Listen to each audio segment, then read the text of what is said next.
Assalamu alaikum. This is Megan Wyatt answering your question here at About Islam. So it sounds like, first of all, you've done a really great job taking responsibility for your life, your well-being. You mentioned that you're going to therapy, you're working through your own past traumas and hurts, and I want to applaud you for that. So mashallah, it's really refreshing to hear somebody, taking responsibility for their life, working on themselves in order to build a better quality of life. So may Allah subhanahu wa ta'ala reward you for that and allow that to be a means of healing for you. But now you're in this situation where, as you said, you sound like you live in a very busy home. You live with two brother-in-laws, plus their wives and their kids, along with your husband and your kids. And so there's a lot of people going on. And then most recently, there's the sister-in-law where you're having some issues with, and kind of sounds like, as you've described her, sort of the dramatic type. She kind of wants to be the center of attention. She blew things out of proportion. And at this point, you're probably feeling like you're living on eggshells around this individual. And for someone who's looking for a safe home, that's not going to feel very safe for you, naturally, for anybody. So the question is, what can you do? How do you communicate this with your husband? I think it's really important for him to understand that all human beings have different limits. Some individuals can live easily in a joint family system based on their personality, their temperament, the kind of people that are mixed together. Other people, this may not suit them. And you are an individual where this setup doesn't personally suit you based on whether it's the number of people, the chemistry of the individuals when everyone's together, and your past and who you are as a person. And there is nothing about that you need to feel ashamed about. Everybody has their limits. Everybody knows what they can manage and everyone knows what they can't. And I think you being really honest about the fact that, not only is the home a busy place for you, not only is this not a vision that you had for yourself, but the current individuals in that home are really difficult and uncomfortable for you to be around, and you don't feel safe in your home.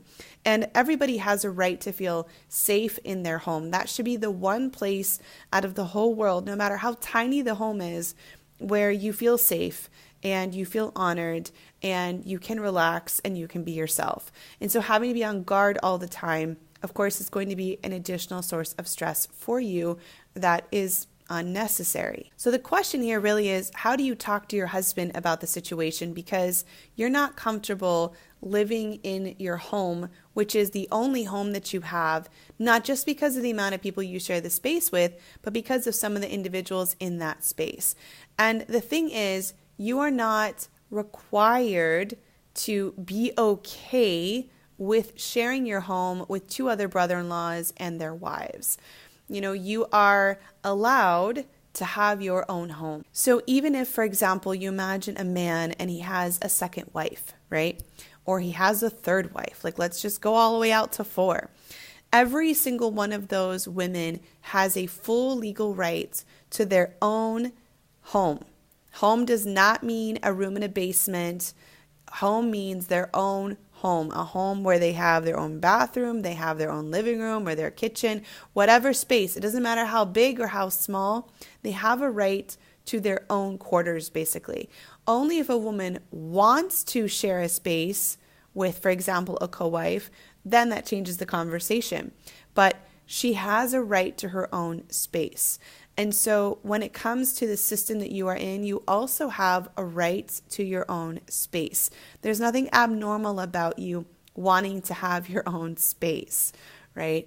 And so the question would be, for your husband, what are the benefits of living together? And then, of course, what are some of the negatives or the cons of living together with his brothers and their wives and their children? For some people, the driving reason to stay together is monetary. They think that they can all split up, the cost of living in a space, and it's better for everyone. Of course, one of the consequences of that is that if that situation is hurting your relationship, if it's preventing you from being able to feel comfortable in your home, then he's obligated within the best of his ability, whatever he's able to do, to provide for you the space where you feel safe. Because your rights come before, in this case, the preferences of what he feels like he wants to do with his brothers or what his brothers want from him. You are his wife. And so therefore you are his top priority. And so making sure that you are comfortable in your space That is a top priority, and you have a right to have a conversation about that. You have a right to say, this is really what I need. And if he doesn't want to be with you simply because you dream of your own space, where you raise a family with him, where you're able to remove your hijab as you walk about the house, where you're able to not feel worried all the time about what someone else is going to hear you say, or that you're going to offend, or whatever it is, right? These hierarchies that kind of develop in family systems. If none of that is important to him, then I would feel sad, because it means he has misunderstood what the goal of marriage is. He's misunderstood how important privacy and safety is. He's missing out on all of the goodness that would come to him by offering you a place where you feel safe and where you can restore yourself and where you feel respected and where you feel cherished. Because he is going to be the greatest beneficiary of you having a space where you feel safe and where you feel welcomed. And so perhaps part of the conversation is presenting to him what's in it for him, for you guys to have your own space. In other words, why would this be a win-win for both of you? Are his concerns financial? What can you both do to address that? Are his concerns that he won't see his family often? Then you can discuss proximity. How close would you both need to live, to his family, so that he feels like he can still see them on a regular basis. If his concerns are about what would his family say, then you can have a conversation about, talking to the family about both of you just wanting your own space for a while to develop your own family system. Whatever it is, I think it's finding out what is it that's really beneath him saying no, if when you approach him, he's going to say, no, that's not an option. Because maybe it's not an option right now in the next 30 days, but what about in the next 60 days? Or what about in the next year? What are his genuine concerns? Hear him out and search for solutions that are win-win. But marriage has to be win-win. It can't be one-sided. It can't just be about one person. It's got to be win-win. And I'm sure that if you two talk about what you both want and why it's important, you'll be able to find some kind of a compromise that is win-win for both of you. Again, whether that's about finances, whether it's about proximity, there is a way, inshallah, to work things out.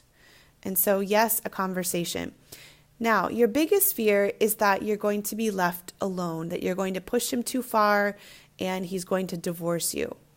And I really want to offer the assurance that whether you are with someone or alone, you will be okay. And the reason that I say that is because being alone and being lonely are two different things. Right now, you're not alone in your marriage, but are you lonely in your marriage? Do you feel loved? Do you feel understood by your husband? Do you feel like he's on your side? Now, maybe there are other things, looking at your question that's not included. A lot of other wonderful, good things that he does for you, and I really hope that's the case. But for you to feel not lonely in your marriage is to feel that you are valued, to feel that you are honored, and that's really important.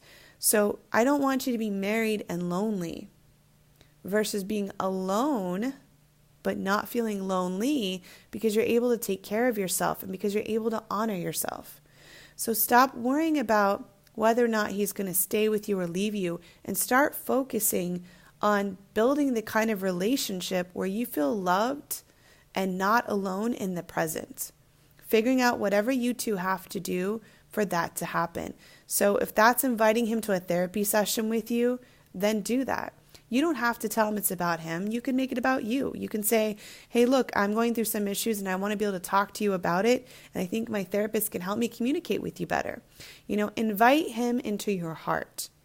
Assure him that ultimately what you're after is a relationship where you both feel fantastic in each other's presence. A home where there is love that is overflowing. A space where you both experience mercy with each other. These are the goals of marriage that are laid out to us in the Quran. Okay? So invite him into your heart, into a conversation about how you're really feeling.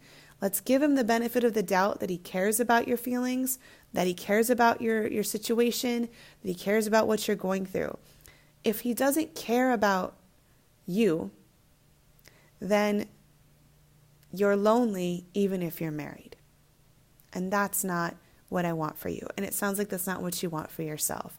So advocate for yourself. Have conversations. It might take a while to work things out. He may have some really strange, irrational fears of his own that impact his ability to say yes right away. So conversation, heart to heart. Make dua, ask Allah to facilitate that conversation for you, for things to come out right, for you to be able to explain how you're really feeling, what you're really going through, and not blame him, not blame your sister-in-law, or even your brothers-in-law. Just, this is you, this is what you need, this is the reality of the situation, and what you would like moving forward. Take care. Assalamu alaikum.